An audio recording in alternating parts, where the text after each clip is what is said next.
A novela da aquisição do Twitter por Elon Musk tem um novo capítulo dramático, talvez o capítulo final.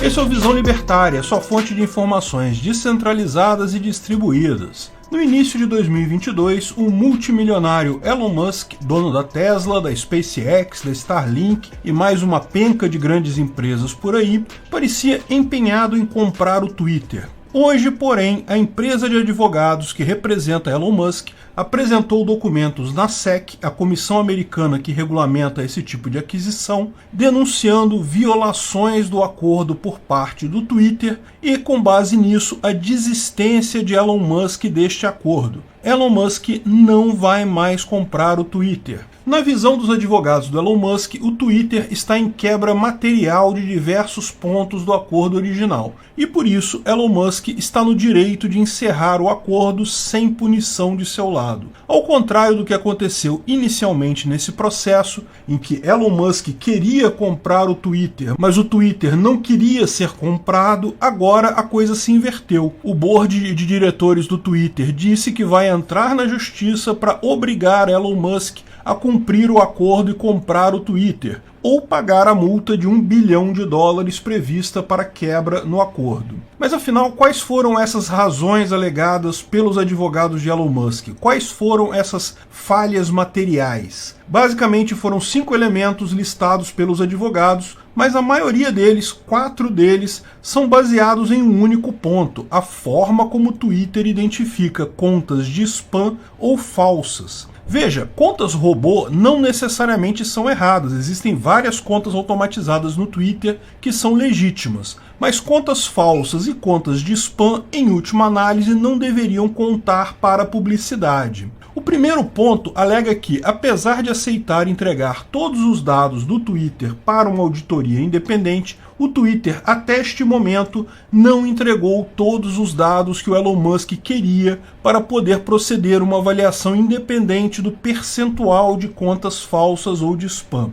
O segundo ponto é a falha em explicar o processo para exclusão dessas contas fake ou conta spam. O terceiro ponto, falha em providenciar dados internos dos últimos 8 trimestres sobre as ações de contas falsas ou de spam no Twitter. Afinal, qual o alcance dessas contas? E finalmente, o quarto ponto, as decisões do board de diretores que foram tomadas sobre contas falsas ou de spam. Finalmente, existe um quinto ponto que não se refere a esse aspecto. Refere-se a informações financeiras sobre o Twitter que, segundo Elon Musk, estão incompletas. Como tais informações não foram fornecidas para ele no prazo correto, de forma tempestiva, ele está retirando a oferta baseado em quebra de contrato. Mas, para entender exatamente o que significam esses 5 pontos e o que deve acontecer daqui para frente, é importante relembrar este processo desde o início. No início do ano de 2022, Elon Musk se tornou o principal acionista individual do Twitter.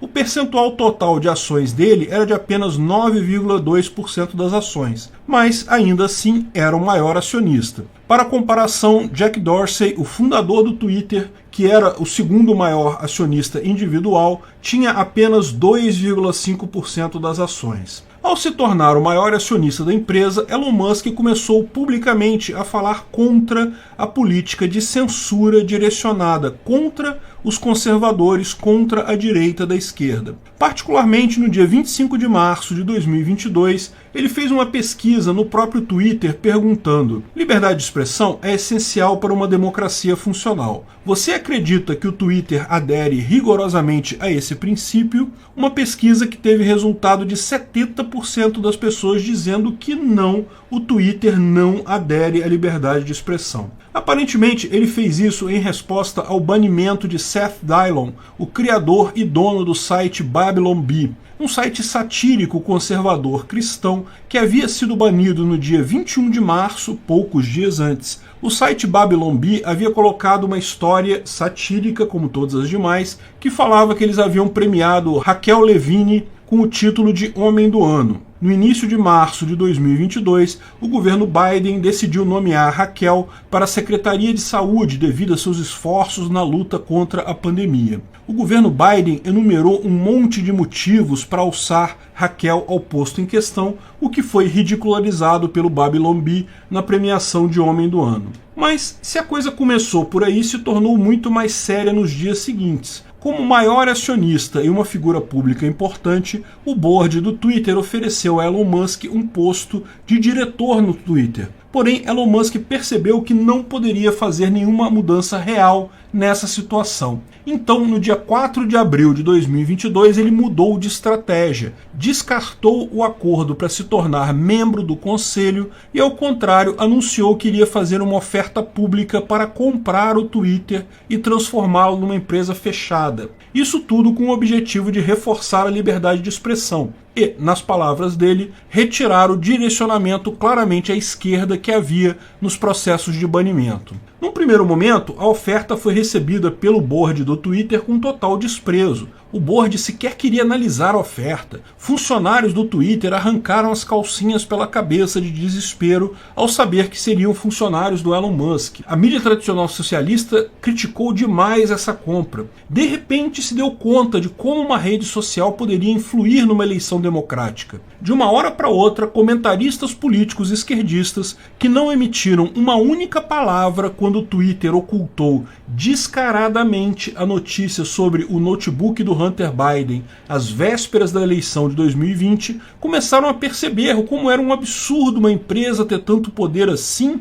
e que poderia direcionar as eleições no futuro. Exato. Esse é o problema da maior parte das redes sociais ser dirigida por socialistas, progressistas e identitários. Eles já fazem isso na prática. Ao contrário, o que Elon Musk estava pregando era apenas o equilíbrio. Ele dizia que queria banir os 10% mais radicais, tanto à direita quanto à esquerda. Apesar de toda a choradeira que durou várias semanas, a oferta dele era muito boa. As ações do Twitter na época estavam na faixa de $30 e ele ofereceu $54,20 por ação. Então, o que se viu nas semanas seguintes foram os acionistas do Twitter pressionando o board para aceitar o acordo. Para eles, isso significava um enorme lucro. De fato, no dia 25 de abril, o board do Twitter aceitou oficialmente o acordo com Elon Musk e iniciou-se o processo de aquisição pelo valor definido. Porém, no início do mês de maio de 2022, a Bolsa de Valores americana, particularmente as ações de tecnologia, passaram por uma correção muito grande. Os valores desabaram.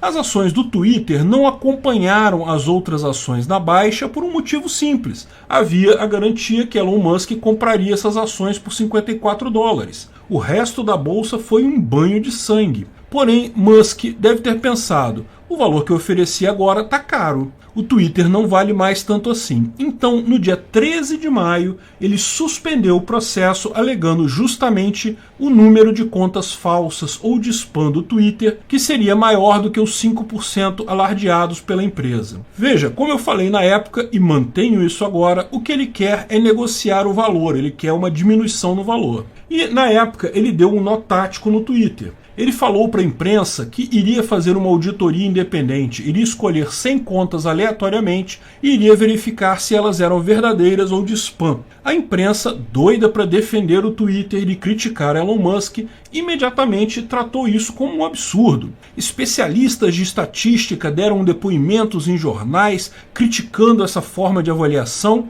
até que, ao longo do processo, descobrimos que era exatamente assim que o Twitter fazia. Era assim que ele chegava ao número de 5%. Ele escolhia 100 contas aleatórias e verificava, o que é mesmo um absurdo. A imprensa, querendo ajudar o Twitter, acabou dando razão ao Musk, sem perceber. E Musk sequer precisou falar sobre qual era o mecanismo que o Twitter usava. Ele não poderia fazer isso devido ao acordo de confidencialidade. A própria equipe do Twitter acabou revelando isso, uma trava lógica completa. Elon Musk, então, alegou ter sido enganado pelo Twitter, porque se mais de 5% das contas é falsa ou de spam, certamente o Twitter não vale tanto quanto ele estimava originalmente. Mas ele ofereceu para fazer uma auditoria completa se o Twitter entregasse todos os dados para ele auditar. Finalmente, no dia 11 de junho, o Twitter aceitou entregar todos os dados para Elon Musk. Só que, ao que tudo indica, Elon Musk não ficou satisfeito.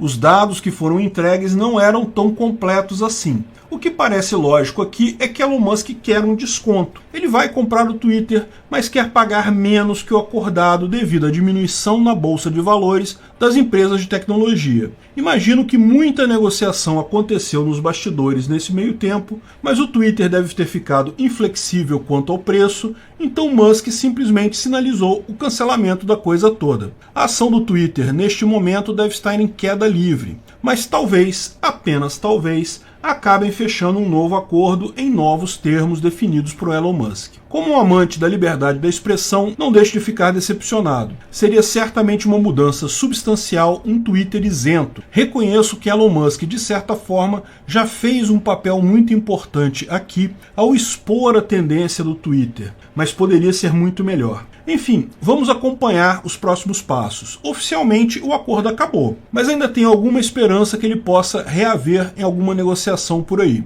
O Twitter é uma boa plataforma. Se você não tiver vergonha de bloquear todos os socialistas e idiotas pró-Rússia que falarem contigo, você acaba recebendo depois de um tempo, o algoritmo vai aprendendo e começa a recomendar bons tweets para você. Eu hoje uso bastante a plataforma, mas acho que ela ficaria melhor na mão de Musk. Obrigado pela audiência.